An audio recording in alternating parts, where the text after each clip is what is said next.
আসসালামু আলাইকুম। অক্সিজেন অটোবির নতুন আরও একটি ভিডিওতে আপনাদের সবাইকে স্বাগত জানাচ্ছি।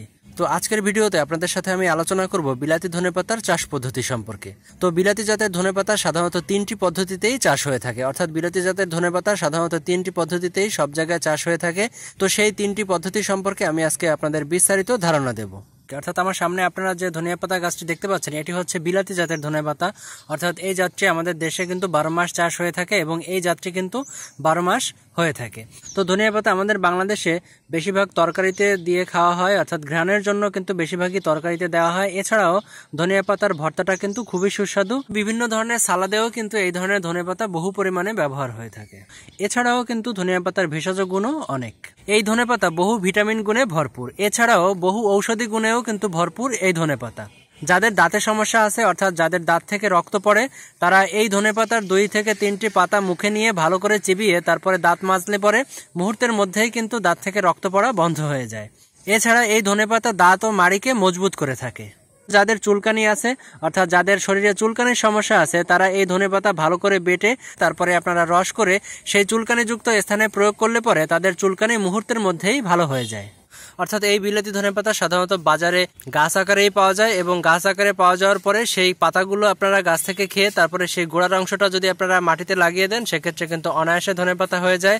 এছাড়াও এই যে ধনেপাতার ফুল দেখতে পাচ্ছেন, এই ফুল থেকে কিন্তু সহজেই বীজ তৈরি হয় এবং বীজ তৈরি হলে সেই বীজগুলো সংরক্ষণ করেও আপনারা ধনেপাতার চাষ করতে পারেন। এছাড়াও এই যে ফুলগুলো দেখতে পাচ্ছেন, এই ফুলগুলো থেকে কিন্তু এখানে সরাসরি কিন্তু চারাতে রূপান্তরিত হয়, অর্থাৎ সরাসরি কিন্তু চারা তৈরি হয় এবং সেই চারাগুলো আপনারা এই গাছ থেকে কেটে তারপরে আপনারা সরাসরি যদি লাগিয়ে দেন মাটিতে, সেক্ষেত্রেও কিন্তু ধনেপাতার চাষ করা যায়।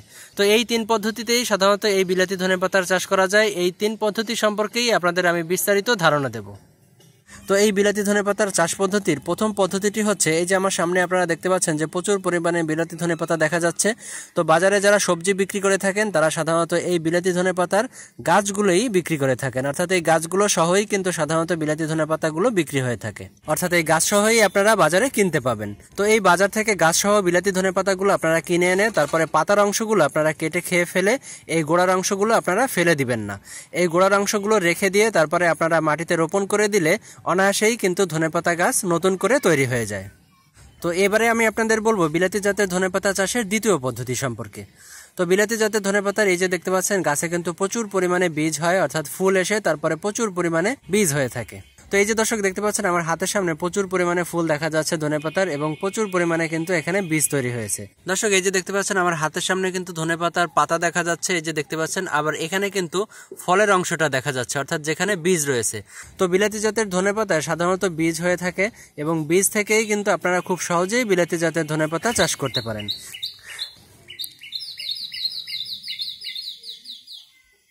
তো দর্শক, আমার হাতের উপরে যে বীজগুলো আপনারা দেখতে পাচ্ছেন, এই বীজগুলোই হচ্ছে সেই বিলাতি ধনেপাতার বীজ। তো এই বীজগুলো থেকেও আপনারা খুব সহজেই চারা তৈরি করতে পারেন।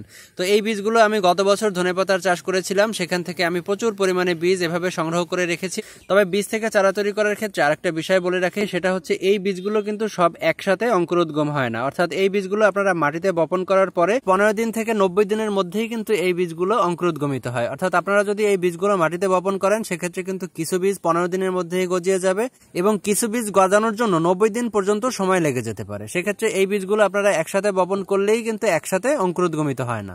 এই বীজগুলো পর্যায়ক্রমে অঙ্কুরোদ্গম হয়, অর্থাৎ কিছু বীজ 15 দিনের মধ্যেই গজিয়ে যাবে এবং কিছু বীজ গজাতে 2 থেকে 3 মাসও সময় লেগে যেতে পারে। তো এই বীজগুলো থেকে চারা তৈরি করার ক্ষেত্রে 15 দিন থেকে 3 মাস পর্যন্ত আপনাদের অপেক্ষা করা লাগতে পারে। তো এবারে আমি আপনাদের সাথে আলোচনা করব বিলাতি জাতের ধনেপাতা চাষের তৃতীয় পদ্ধতি সম্পর্কে। তো বিলাতি জাতের ধনেপাতা চাষের তৃতীয় পদ্ধতিটি হচ্ছে, এই যে দেখতে পাচ্ছেন দর্শক, বিলাতি জাতের ধনেপাতা এই যে ফুলগুলো আসে, সেই ফুলের পাশ থেকে কিন্তু অনায়াসে চারা তৈরি হয়, অর্থাৎ সরাসরি এই ফুলের পাশ থেকেই কিন্তু চারা তৈরি হয়। তো দর্শক এই যে দেখতে পাচ্ছেন, আমার এখানে কিন্তু প্রচুর পরিমাণে চারা তৈরি হয়েছে। এই যে দেখতে পাচ্ছেন, ফুলের পাশ থেকে অসংখ্য চারা দেখা যাচ্ছে। তো দর্শক, ফুলের পাশ থেকে আপনারা যে চারাগুলো দেখতে পাচ্ছেন, এই চারাগুলোর গোড়ার অংশ থেকে খুব শীঘ্রই কিন্তু শেকড় বেরিয়ে যাবে এবং শেকড় বেরোলে পরে সেই শেকড়ের গোড়া থেকে আপনারা কেটে তারপরে এই চারাটি যদি মাটিতে রোপণ করে দেন, সেক্ষেত্রে কিন্তু অনায়াসে ধনেপাতা গাছ হয়ে যায়। তো দর্শক, আমার এই যে ধনেপাতা গাছগুলো আপনারা দেখতে পাচ্ছেন, এই গাছে কিন্তু প্রচুর পরিমাণে ফুল আসছে এবং প্রচুর পরিমাণে ফুল আসার পাশাপাশি এখানে কিন্তু প্রচুর পরিমাণে চারা তৈরি হয়েছে। তো এখানে যে পরিমাণে ফুল আসছে সেই ফুলের পাশাপাশি এখানে কিন্তু প্রচুর পরিমাণে চারা তৈরি হয়ে গেছে। এখানে মোট 15টি চারা আমি দেখতে পেয়েছি। এই যে দর্শক দেখতে পাচ্ছেন, এখানে কিন্তু সরাসরি চারা তৈরি হয়ে গেছে। এই যে দেখুন, এই যে একটি দেখা যাচ্ছে, আবার এই দিকটাতে দেখুন, এই যে একটি, আবার এখানে একটি, আবার এই দিকটা আপনাদের দেখাচ্ছি। এই যে দেখতে পাচ্ছেন, এখানে একটি চারার মতো দেখা যাচ্ছে। আবার এর একটু নিচের দিকটাতে দেখুন দর্শক, এখানেও কিন্তু প্রচুর পরিমাণে চারা আছে।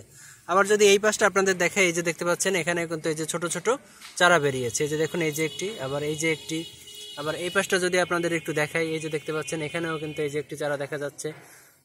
তো এইভাবে করে কিন্তু প্রচুর পরিমাণে চারা তৈরি হয়। এই চারাগুলো আপনারা কেটে যদি মাটিতে রোপণ করে দেন, সেক্ষেত্রে কিন্তু অনায়াসে এই চারাগুলো থেকেই ধনেপাতা গাছ তৈরি হয়ে যায়। তো এই যে দর্শক দেখতে পাচ্ছেন, পাশেই একটি ফুল দেখা যাচ্ছে এবং এখান থেকে কিন্তু সরাসরি একটি চারা বেরিয়েছে। তো দর্শক, আমি একটি ধনেপাতা গাছের শিকড়টা আপনাদের দেখাচ্ছি। এই যে দেখতে পাচ্ছেন, এই যে চারার অংশটা, এই চারার অংশ থেকে কিন্তু এই যে শিকড় বেরিয়ে গেছে। এই যে দর্শক দেখতে পাচ্ছেন, আমি কাছ থেকে আপনাদের দেখানোর চেষ্টা করছি। এই যে দেখুন দর্শক। তো এইভাবে করে যদি আপনাদের সবগুলো চারাতে এরকম শিকড় চলে আসে, তখন কিন্তু এই শিকড়গুলো আরেকটু বড় হলে পরে আপনারা এখান থেকে কেটে যদি এই চারাগুলো মাটিতে রোপণ করে দেন, সেক্ষেত্রে অনায়াসে ধনেপাতা গাছ তৈরি হয়ে যায়।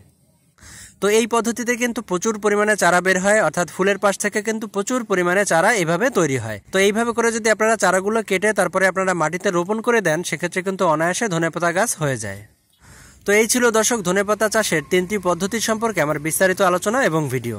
তো ভিডিওটি যদি আপনাদের ভালো লেগে থাকে বা ভিডিওটি দ্বারা যদি আপনারা একটু উপকৃত হয়ে থাকেন, অবশ্যই ভিডিওতে একটা লাইক দিবেন এবং ধনেপাতা চাষের বিভিন্ন পদ্ধতি সম্পর্কে ভিডিওর বাইরে যদি আপনাদের আরো কিছু জানার থাকে বিস্তারিত, অবশ্যই আমাকে কমেন্টে জানাবেন। আমি সবার কমেন্টে উত্তর দেওয়ার চেষ্টা করব। তো বিলাতি ধনেপাতা চাষের 3টি পদ্ধতির মধ্যে আপনাদের কাছে যে পদ্ধতিটি ঝামেলাহীন এবং সহজ মনে হবে, সেই পদ্ধতিটি অবশ্যই কমেন্টে জানাবেন। আর আমার চ্যানেলটি যদি আপনাদের এখনও সাবস্ক্রাইব করা না থাকে, অবশ্যই চ্যানেলটি সাবস্ক্রাইব করে অক্সিজেন অটোবির পাশে থাকবেন। তো সবাইকে নতুন আরও একটি ভিডিও দেখার সাদর আমন্ত্রণ জানিয়ে এখানেই আমি বিদায় নিচ্ছি। আল্লাহ হাফেজ। সবাই ভালো থাকবেন, সবুজের সাথে থাকবেন। ধন্যবাদ।